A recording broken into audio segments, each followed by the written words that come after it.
Stock Play of the Day is an educational program. Any statements made by Ally Invest employees are not intended to be or should be considered investment advice, a recommendation to buy, sell, or hold a security, or a recommendation to adopt an investment strategy.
Now, anything can happen at any point in time.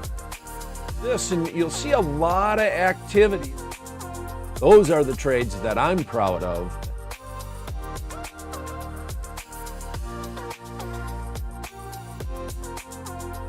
Hello, my name is Brian Overby. I'm the Senior Options Analyst at Ally Invest and author of the Options Playbook. All right, so we're heading into the holidays. As a matter of fact, this will be the last stock play of the day for 2022. We're going to be coming back in 2023 full force with stock play of the day.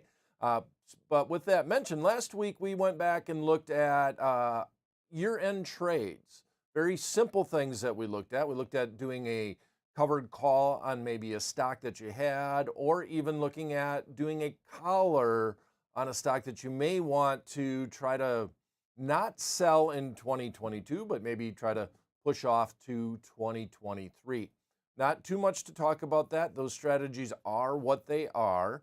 And we got a lot of big news coming out this week. So let's jump right into it. Let's go to my watch list, and we're going to feed off of this news. The news this morning on CPI data about inflation. Inflation's going in the correct direction. That spiked the markets. As soon as that news came out, the markets ran in the pre-market up about 3%. Right now, we're seeing the S&P 500 index up about 1%, NASDAQ 1.5%, IWM up 1%. So we had a nice run up on the initial news, and it's sustained. There's not necessarily means that we're going to be up by the end of the day, but it was obviously good news. We still have a very important Fed meeting that is happening as we speak, and we're going to get comments from the Fed, and that's going to really drive what we see going into the end of the year. We're hoping that this news stays good, and we're going to look at a strategy this week that's based off of just literally riding this news to the end of the week. We're going to be gone over the holidays. We've already talked about protective trades, year-end trades. So why not just do a very simple, straightforward 50-50 trade in the SPX? And I want to talk a little bit about that SPX chain too. So before I get too far along, since we're not reviewing last week's trade, because basically the trades were what they were, right? We're looking at trying to sell a stock using a covered call, or maybe buying a collar. Those are very simple, basic trades going into year-end that I always like to talk about at year-end. Options really are interesting. Those are interesting strategies to use to try to clean up your portfolio before we get into the new year, if you will.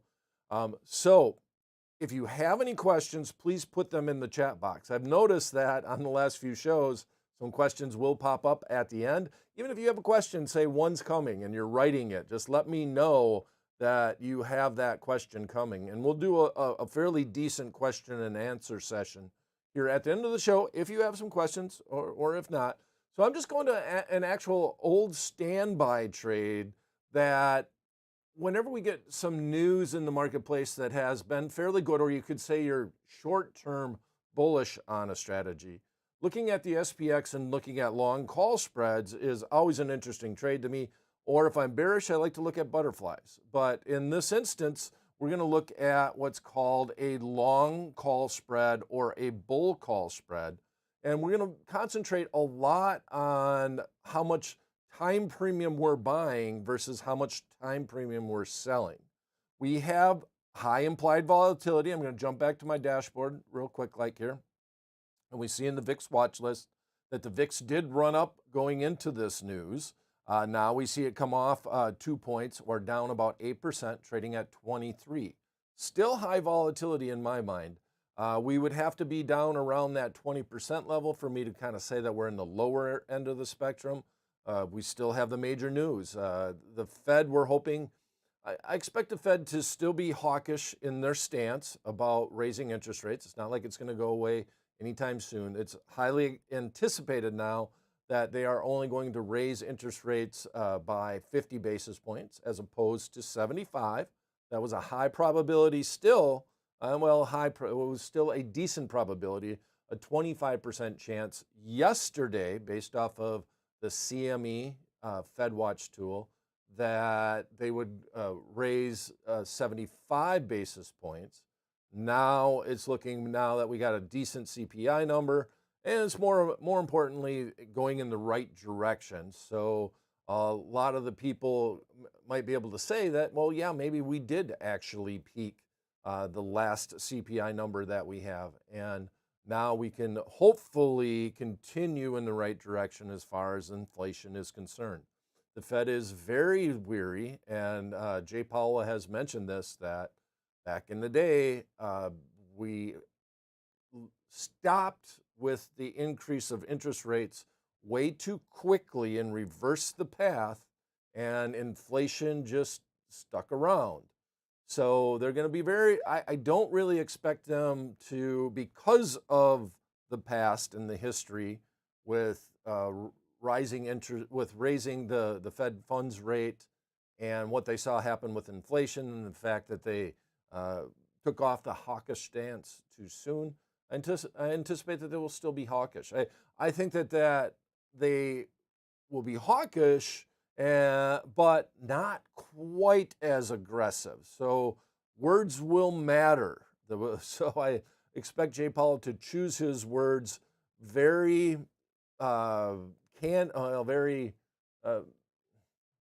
just very trepidatious in the words that he is going to use. Much the way that I'm trying to be trepidatious in the words that I am using to describe what's going to happen after the Fed meeting. So markets have rallied, came off a little bit from the rally. Let's hope that this goes into the end of the year at least. We're going to get a lot of data in January. It's all going to be about wages. It's going to be about unemployment and that dirty word recession, right? Can the economy have a soft landing, or are we going to see unemployment numbers rise very quickly? And if that did happen, we could actually see the Fed and their hawkishness push us in towards that dirty word recession. Okay, economy or the markets right now, I kind of feel like it's a FOMO trade. We're up over 4,000 going into year end. Potential Santa Claus rally at the end of the year. We've kind of set the markets up for that. But that also means that if we do get some bad economic numbers coming out in January on a big rise up, well, that just means there's just more potential with bad news for a big downturn in the market. Hey, now, with that said, everything still kind of stays where it's at. Well, maybe this, and this is why I think we're seeing this rally recently, is that, well, maybe we can have that soft landing that everybody is hoping for. And there is legitimately, if that was the case, well, then this is totally a fear of missing out situation, that you want to be in the markets before everything kind of plays out. There's obviously the geopolitical concerns. Not a lot of people are talking about it as much, but anything that could happen with the Russian and Ukraine on the good side or on the bad side can really drive this marketplace and actually just the economies of scale all across the world. So everybody's got their eyes on Russia and Ukraine. Obviously, we got some things going on in China. So geopolitically, the U.S. economy is staying strong. I mean, through all of this, but those are two big event, or well, you could say black swan type events that could happen on the good side or even on the bad side that will make the market spike and move quickly. Okay, so don't anticipate the VIX going down below 20 anytime soon. That volatility is here to stay. There's still enough nervousness in the marketplace to keep it at those levels. I do think it's a little bit high right now going into the Fed, considering what we saw with CPI numbers. So expect that to come off a little bit, not going down below that 20% level as we get into January. But who knows? All right. So riding the SPX wave, we're going to take this news. We're going to do a very short-term trade. It's going to be a 50-50 trade. We're going to manage our risk. We're not going to even have to adjust this trade.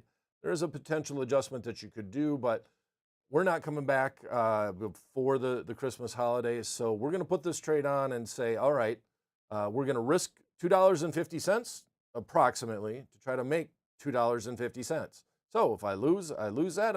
If I make it, I make it. It's that simple. Now, if you want to watch the trade and adjust the trade, that's fine. But my vehicle of choice here would be the actual S&P 500 index options.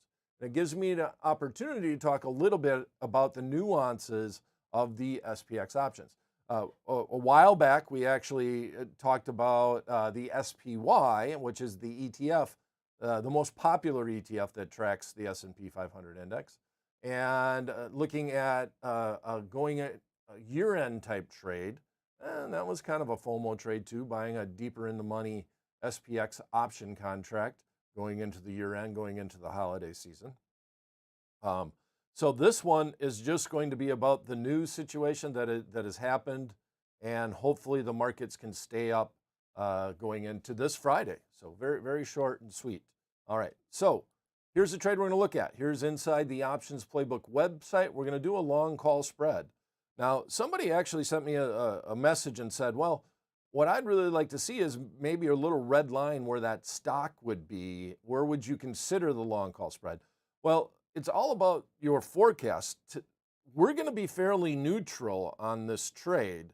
So the stock's going to be basically right where this break even is at expiration. We're going to be very close to that. It's going to be almost like owning the SPY. We're not going to have all the cost and all the overall risk because there will be less cost, but it's going to be like owning it between strike A and strike B. Goes below strike A, can't lose anymore. You're going to take your ball and go home. Not going to play. Above strike B, opportunity. Can't make any more on the upside. So once again, you're going to take your ball and go home. But between strike A and strike B, we're going to set the situation up that if we tick up a little bit, we're going to be to the plus side, and if we tick down a little bit, we're going to be to the minus side.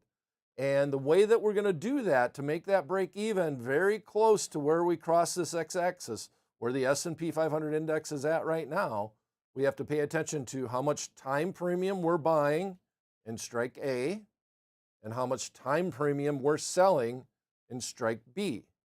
And usually when you straddle the market, and it'll all be about where the live show, we don't know where the quotes are at, but it'll be all about when you straddle the market. In other words, I go on strike A just as far in the money as I'm selling strike B out of the money.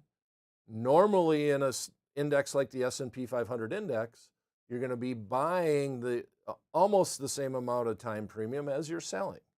And hence you take that time factor, the battle of the option buyer, where you're battling time decay.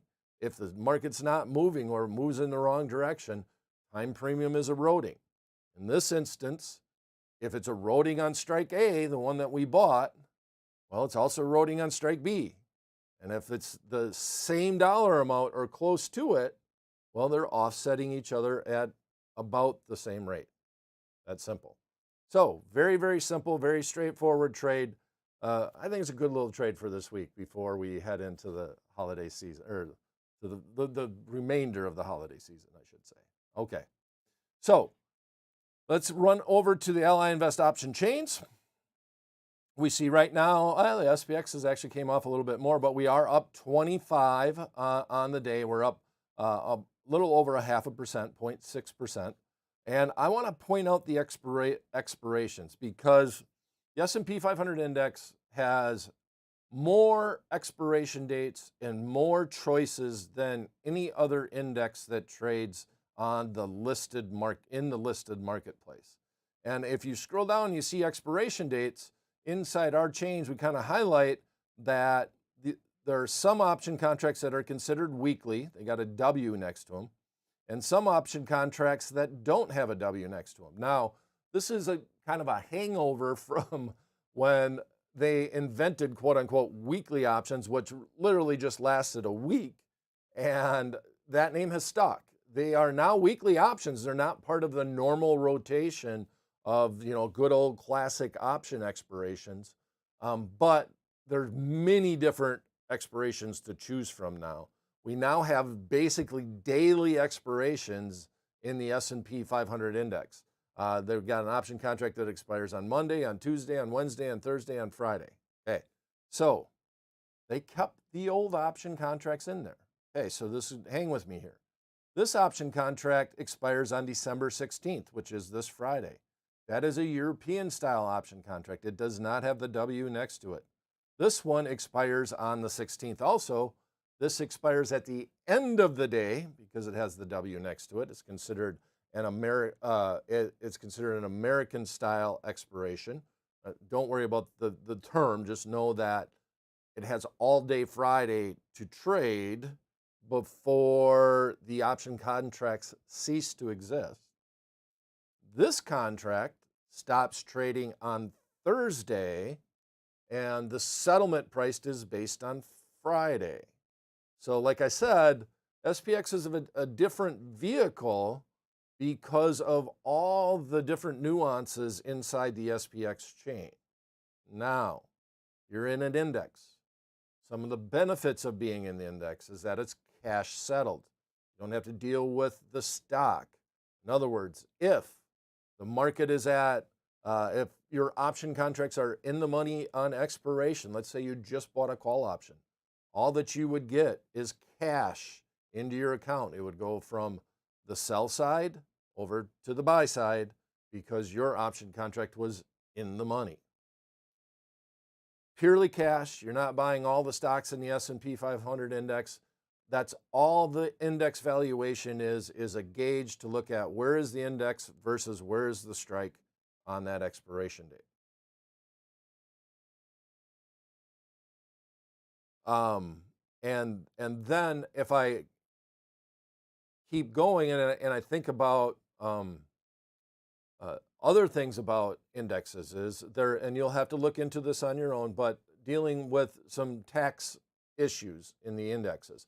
They have different tax implications than if you're trading on an individual stock. And I'm just going to say that because the show is not about taxes and you need to look into that on your own. So there are some other benefits of doing index options as opposed to doing flat out stock options. All right. So these option contracts will expire after the trading day on Friday. These option contracts will expire, will stop trading on the Thursday before the Friday, and the settlement value will be determined on the morning of that Friday. Okay, so here's the trade. We're going to definitely stay in the December 16th expiration. We're going to have all day on Friday. It's going to be a 3-day trade. The market is at 405, so it's down a little bit. Let's go in and adjust our trade. And let's try it one more time and get another set of chains here. Yeah, the market is moving hard in that direction. So ideally, I might even wait a little bit before I would consider putting on this trade. But everything's supposed to be a paper trade in this scenario anyways. But I do like that it's right around the midpoint. Well, it keeps going, 4,000. I'd like it to be right around 4,002, and we're 4,001. So okay, so here's the way that I'm going to adjust the trade. I'm going to look at buying the 39.95 strike, and I'm going to sell the most at the money strike, which is the 4,000 strike. So in this instance, now we're not straddling the market. We're selling the most at the money option contract. 3 days remaining to that expiration date. And you can see the cost of these options. They're very expensive. So in this situation, we're going to pay a little bit more. But if the market just stays at 4,000 or above, well, we'll receive the maximum of this trade. So if we were in the middle, if we were like at, if we were 100% straddling the market by going $2.50 in the money on a 5-point wide spread and selling something $2.50 out of the money, you'd trade very close to the midpoint, $2.50. This instance, we've kind of adjusted it. We're going to sell that 4,000 strike call. I don't like this trade actually a little bit better because that 4,000 is a nice round number. Maybe we can get a little bit of a bounce off of that. If we can stay in that range, we sell this for $2.75, and the market is really moving. So I'm going to click trade. I'm going to put it in the right rail, and I'm going to go and say I would put this at a limit price of $2.75. Now, one of the other big benefits of the S&P 500 index is that it's a very liquid marketplace. Markets are wide in the option contracts, but if you're trading spreads and you send them to the trading floor, you usually, because there's so much volume and open interest, you usually can get decent fills. Not a guarantee of a fill, but you can usually get decent fills. So this is going to be the paper trade. This will be the last trade for 2022. We're buying open the December 16th expiration, the ones that expire, the weekly contracts that expire after the trading on Friday.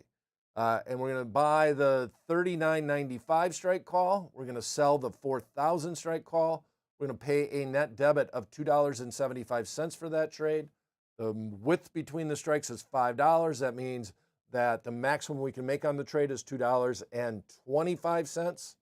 And if the market just stays where it's at, if it bounces off the 4,000 level and continues on up or hangs out right about there, we can make our maximum. It's got to be above 4,000 at the options expiration to be able to make the maximum on this trade. All right, pretty straightforward. So let me go and now compare that and put your questions in the chat box. You got them, start writing them right now, and we'll try to address them. But now let's go and look at the profit and loss calculator and kind of show a little bit where we were at. Wow, the market is really moving. Okay, so here's where the market is at expiration. To start with, we have a lot of premiums. So that's basically a flat line as far as the actual profit and loss graph. The option contracts, if you saw, they were trading right around 50 some dollars, $55 on the one that we're buying, 50 some dollars on the one that we're selling. In order for this to max out, we need that time premium to go away. And it's going to take a while because there's so much premium in it because it's the S&P 500 index and we got the VIX right up around 23. So as expiration approaches, if the market stays where it's at, well, ultimately, we'll go all the way down to zero and it's still going to have some time premium in it. Ultimately, the profit and loss graph looks very similar to what it looks like at expiration, the dotted line. So the maximum we can make, so long as it's above 4,000, we're going to be just fine on that trade. Let's see what happens if I put in 1 day. Yeah, look at the difference between on Thursday trying to close this thing out as opposed to on the Friday. So we got 1 day. Still a lot of value in that option contract that we sold. We go all the way down to 0 days. Now this is a theoretical calculator. We go all the way down to 0 days, and now all of a sudden we're matching the dotted line, very close to it in this scenario. This is what we're trying to accomplish. We're trying to take advantage of all the volatility premium that is in the S&P 500 index. We don't want to be buying option contracts outright and just have to battle this issue with time decay and fluctuations in implied volatility. So we're doing a short-term spread. We're minimizing our risk. We're just hoping the market stays above 4,000 right here by the Friday expiration. And we already came all the way down to the 4,100 and did make that little bounce up. It looks like up to the 4,006 right now where the market is at. Let me scroll up and take a peek at this. 265, 270 is where we're still trading, and 4,005 is where we're at. So markets are moving, doing a live show. Let me go and check out the questions right now. So that is going to be the official paper trade, last trade for 2022. And I'm taking a peek at any questions that we may have right now. You have them, put them in the chat box. We've got a few minutes, so feel free to enter them. And if not, guess that'll be it for 2022 stock play of the day. All right. So definitely an interesting trade, especially considering what's going on with the Fed. As long as the Fed isn't doing anything surprising with their tone and choosing their words carefully, why not look at a trade like this where if the market can just stay where it's at or drift a little bit higher, you have your risk already defined, and that's the benefit of doing the long call spread.